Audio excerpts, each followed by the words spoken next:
Hey everybody, and welcome back to the channel. Today we're going to be covering the new patch notes for the Astral Anomaly event. This is my tinfoil hat theory. I think this patch was meant to come out sooner in terms of like a mid-season update. It seems a little late. It feels like it probably would have been better if it landed around the holidays, but that's just my little theory that I'm throwing out there. Now, for those that are watching, we're going to cover all the buffs and nerfs right away, to be honest. There's a massive Loba buff, Mirage buff. I'll try to timestamp everything best I can. The skins we're going to cover at the very end, just because the skins hold less value for me, and I'm more excited about the actual changes that are coming for the meta, because I think they're pretty impactful. They're pretty exciting.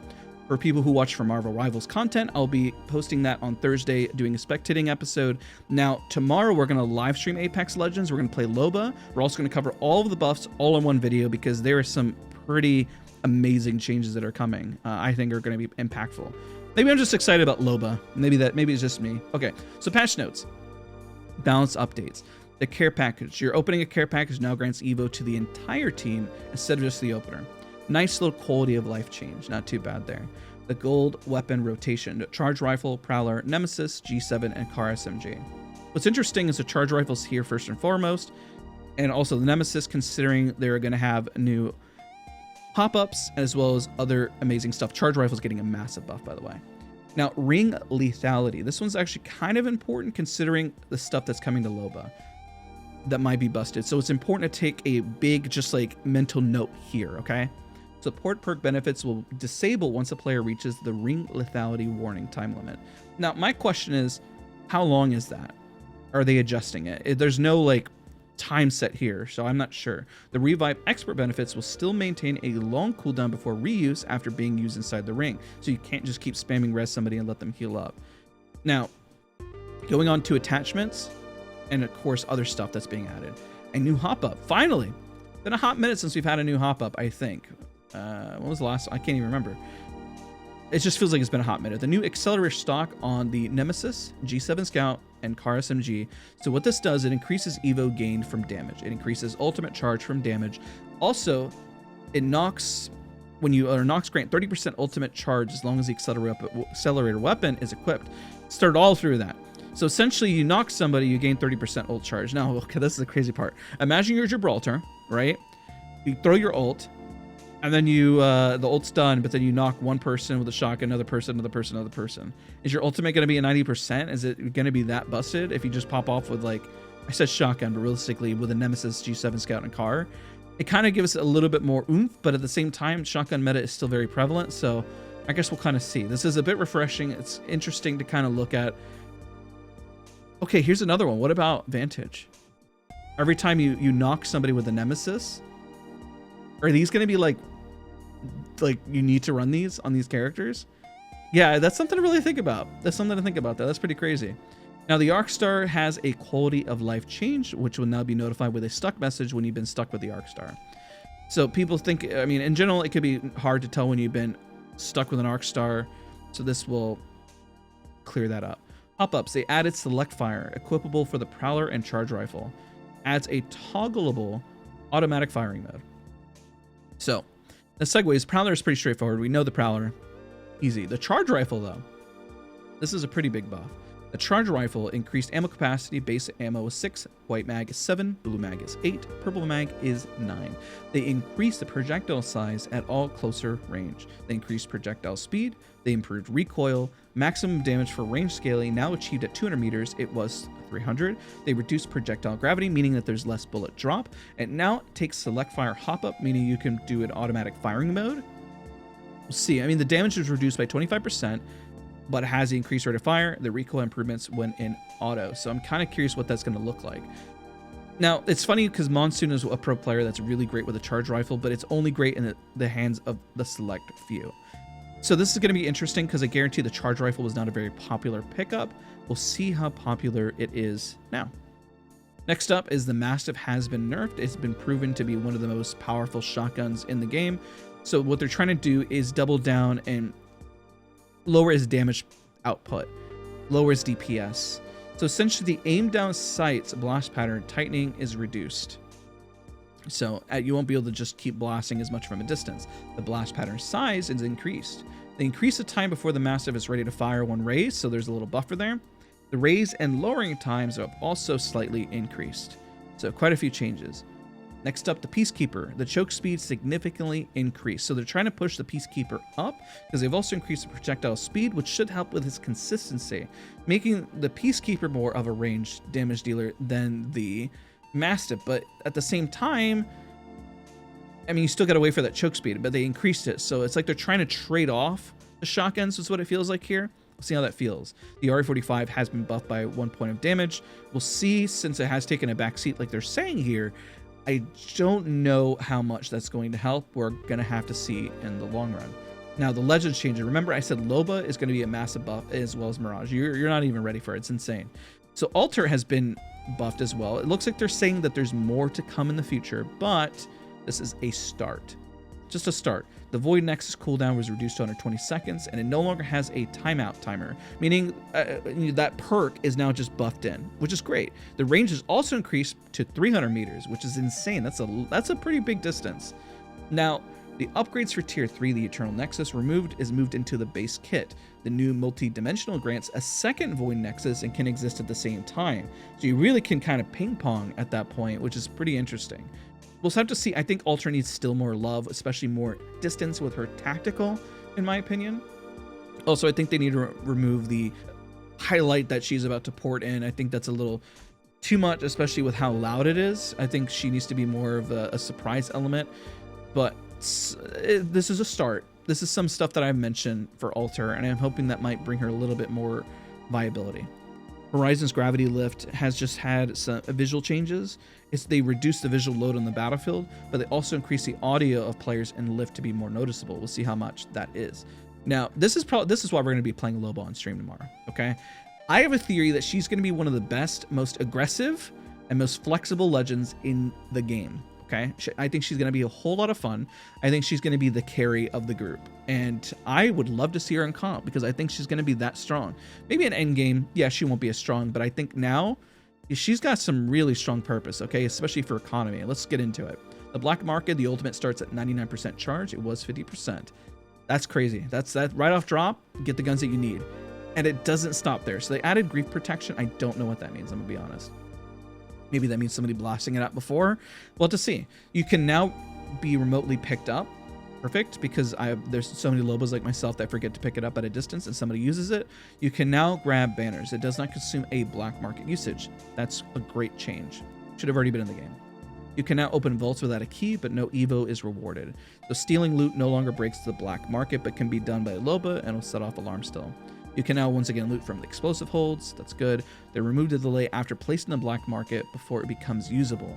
So just get right in there. This is a massive change. Small meds, shield cells, and syringes no longer consume a black market usage. Remember how earlier I had mentioned warning, the ring lethality, so then you're not able to just keep using the support perk benefit outside of range, the zone. My fear here with the small meds was that people are going to sit outside of zone as Loba and just spam and just keep surviving.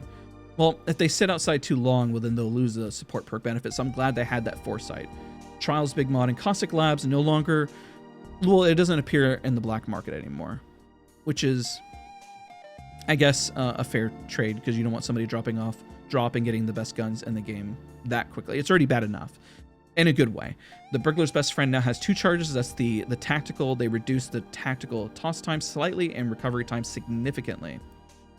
Now, this is crazy because they've already made that change, but there's also a perk to even fix this. They reduce the sound effects and VFX on a thrown bracelet as well. Eye for quality, Loba can ADS. Who's Loba? Loba can ADS when unarmed to see the loot UI for items highlighted by her passive. So there's a lot of changes to her perks. Okay, so they removed the high value and market expansion. They're completely reworked. The shopping spree moved to level 2, reworked to allow entire squad to take 3 items for friendly black market. Okay, that's kind of this same from earlier before. Essentially, it was just moved to level 2. This one is, you're going to have to, this is the one you go to. New Wolf's Laws. Gain speed boost and significantly faster weapon draw after a teleport. Upgrades level 3. The tactical upgrade was removed so the distance and everything is gone. But they have 2 amazing new perks. These are like, wow. Brand new bag. Entire squad receives gold bags when selected. Yeah, that's crazy. Especially whenever you're getting endgame, you need all those small meds, you need more loot. Yeah, that's pretty beefy. That's great. New escape artist, Loba can regenerate 50 shield HP after teleporting with her tactical. Keep in mind that she now has 2 of them. But of course, when she's damaged, it does stop the regen. The ability for Loba to reposition and get out is insane. Now, granted, you lose some of that distance, right? So there is like a little bit of give and take here. So you don't have to, you won't be able to go as far, but you should be able to be smarter with it because you have 2 essentially. So great way to reposition. Loba, insane with all the support changes. Now Mirage, also insane. This is probably one of the biggest Mirage buffs, in my opinion, that I have ever seen. Now you see me, when he uses a healable item, it says consumable item, the cloak is removed by damage, abilities, and dropping the heal action. So essentially, if you do anything else, it gets removed. But you get cloaked, you become invisible. This is great to bamboozle people, to throw your tactical out while you're healing, and just fool people. The cloak has a 5-second cooldown though, and begins after exiting the cloak state. So you just can't keep spamming it. So there's that little bit of caveat, but it does help immensely. Entering cloak now only takes 1 second. It was 1.5, so a faster kind of disappearing act. After a revive, Mirage now has increased speed while cloaked. It's great to see. So, but the perks are also changing. New Bamboozle Eye. Bamboozles now also scan the target who shot the clone. Pretty good. I mean, getting information for your team. Now, the new Renaissance Men is insane. Quite literally, you gain access to all other classes' world interactions. You got assault bins, care package scans, survey beacons, ring consoles. That's crazy. Now, the only thing here is that you can only gain Evo for those interactions if the squad also has a member of that class. So you're essentially helping out, but there is insanity there that you could pretty much cover everything. You essentially could just run Mirage and have everything at your disposal. It makes me wonder now, could Mirage finally be usable in comp? Like, finally? Are we finally going to see Mirage? Maybe. I don't know. But with talking about comp and having the jack of all trades, Pathfinder is getting a nerf, which is unfortunate. I don't think that the grappling hook should be increased to 30 seconds. It was variable. I mean, overall, if you get a great grapple, it was 30 seconds, but I feel like this was probably a little too much, in my opinion. The Insider Knowledge reduced max cooldown earned from scanning care packages. Also, the reduced zip change gained by scanning care packages. I mean, sure. And also, the damage reduction was reduced to 25%. It was 50% on Zipline Zen, which is why Pathfinder was so viable and competitive. Maybe they saw too many people playing Pathfinder and abusing this, especially when shoving. You pretty much gave your team, let's say you ran Pathfinder, Newcastle, and Gibraltar, and they already have damage reduction in their own zip line. It was borderline impossible to kill anybody on the zip. I know, if you ever see me play Vantage, that you could land 4 shots in a row and you still wouldn't kill them based on the damage. Or you would get really close depending if you just landed headshots, but the reduction was insane. I don't think I think maybe this was okay, maybe not as much, but the grappling hook I think was a little too much, in my opinion. Vantage Sniper's Mark reloading with the ult accelerant uses new animation and keeps the weapon active. This one's interesting. I don't know what this means. Maybe while you use an ult accelerant, you can shoot still. That's what I understand from it, but we're going to go test that. We'll test it tomorrow. So remember, I'm making a video with all these buffs and nerfs, and we're going to cover them in video format just to showcase what they look like. So this is a first patch notes read, and then we're going to cover everything tomorrow, and of course stream as a reminder. Launch Royale, they've made some quality of life changes from it. Each legend can craft teammate banners at a replicator. Things like that. Things I think that old Apex Legends is rose-colored glasses. This wasn't the perfect game. It became better throughout the years, and I think there's things like opening a bin will guarantee weapons off drop. Just things like that that are just much better overall. Now, Rift Relics continue across the board. I just want your feedback on this. Can I just be super honest with me about Rift Relics? I've been playing just nothing but ranked exclusively. I don't remember how much I've been really playing pubs as of late because the Relic stuff just isn't necessarily my cup of tea. But let me know, because I could be wrong here. Is it shaking up the game? And a lot of what you're about to hear here really does add a lot of like surprising elements to the game. Or is it just not fun enough? Let me know. So the boost kits, here's some of them, the upgrades. It unlocks and activates all legend upgrades while equipped, so right off the rip. Emergency smoke, release a vision obscuring smoke cloud at your location when you receive damage. Map hack, occasionally ping enemies within range of your mini-map for you and your allies. Phase rewind. Activating this sends you back to a previous location. I don't know how far back that is, but you know, we'll ping you back. Returning here is the hover ADS. We build a hover, keep afloat, and steadying aim. Void reflex, so when you get knocked, you go back in the void. We know these, these are coming back, the Nesties and stuff.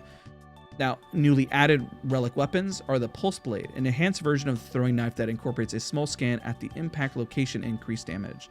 The Charge Rifle Sentinel, pretty much keep your shield cells. The Sentinel is always charged. That's insane. Charged up Rampage, permanently charged, no thermites required. Relic Eva 8 and double tap. Relic Devotion, Relic Charge Rifle, the original Charge Rifle on release is coming back on the ground loot in terms of relic items. Now returning, all of these are kind of what you've already expected. They'll be returning as well. Let me know. I generally want to know how you guys feel about Relic. Is it shaking things up? I even ask you a bigger question.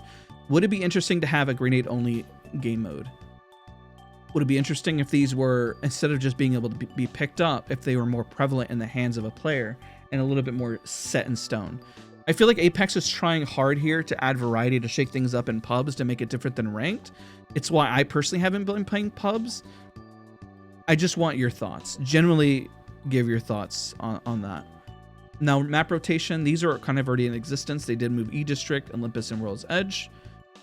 They got the mixtape changes. Remember, everything's down in the link down in the description down below for the patch notes. So if you want the skins, we're going to cover those in a minute.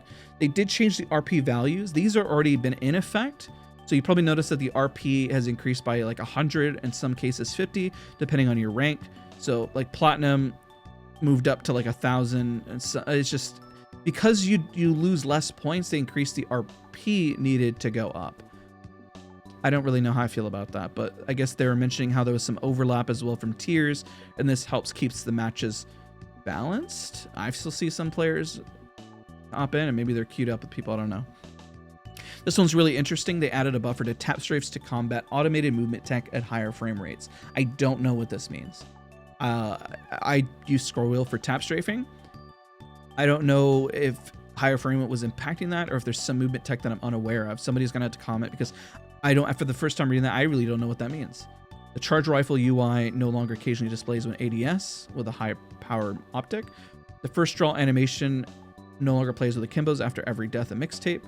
They fixed a rock wall and broken moon that players could hide inside of. I didn't know that. They also fixed weapon mastery. Now it counts correctly when akimbo weapons are being held. Out of bounds timer will once again trigger when using Sheila when mounted. Just changes here. Alter can ping when using Alter's passive what's in the death box. Lifeline, some audio fixes, especially when hearing the Doc deploy on herself, you would hear that even though it was a squad mate. They fix Halo no longer being destroyed by various large doors. Newcastle can now break free of Ash's snare when using ult. I've seen this happen where he just hovers awkwardly in the air. Adjustments to Evo points gained from consecutive revives. So they did change that. Drop loot on the rising walls of World's Edge will now pop off the wall after finished raising rather than stick to it. Healing option now defaults to cells instead of syringes. They've also increased incoming voice chat volume, so it's going to be much louder. Now this is also a big change, but DirectX 12 is now the default version on PC. You can go back to DirectX 11, but DirectX 12 looks like is what they're going to be servicing going forward. This one doesn't upset me because I've been using DirectX 12 for the past year and a half, so comment down below if this bothers you. I don't know. I can't really add much of an opinion. I've literally been putting DirectX 12 for a year and a half now, and I've been using it exclusively for everything. Maybe it's been longer than a year and a half. Maybe it's been like 2 years. It's been a long time that I've been using DirectX 12. And for me, this just makes my life easier. So selfishly, I'm okay with it. Some people may find it upsetting. Now let's go back up top to the skins. Probably gonna use one of these. The Anomaly trailer, again, link down in the description down below. You can check that out. I think the skins look nice. I think they're clean. I got the Wingman one. I think that the skins are, I don't know, I really have an issue with them. I think they're fine. I wish there was something Vantage or Watson, my mains, but these are fine. I just am not purchasing as many skins in general, job transition stuff. I'm just not doing it. I haven't for quite some time. This skin is pretty cool with Horizon. Probably what we're going to grab for the thumbnail. I think it looks really, really cool. Yeah, it's a really good skin. The rewards shop, but again, if you want the stuff, link down in the description. Skins have just never been my forte. It's why I focused on the balance changes. I'm really excited for it, guys. I actually really am. So if you enjoyed this, remember tomorrow I'll do a full video covering everything in the test range, all the changes, all buffs and nerfs. I'll just do it one big video, and then we'll stream shortly after, and then we'll be playing Loba exclusively because I really want to see how she plays. I think she's going to be absolutely just a blast to play. I think she's going to be really aggressive, really fun, and really be able to carry the team in ways that she never could before. So thank you guys again so much for your support on the channel. Marvel Rivals will be on Thursday on a spectating episode, and we'll be streaming Apex again on Saturday. So just kind of a mix and match of a lot of content. So thank you guys again. Speak all real soon.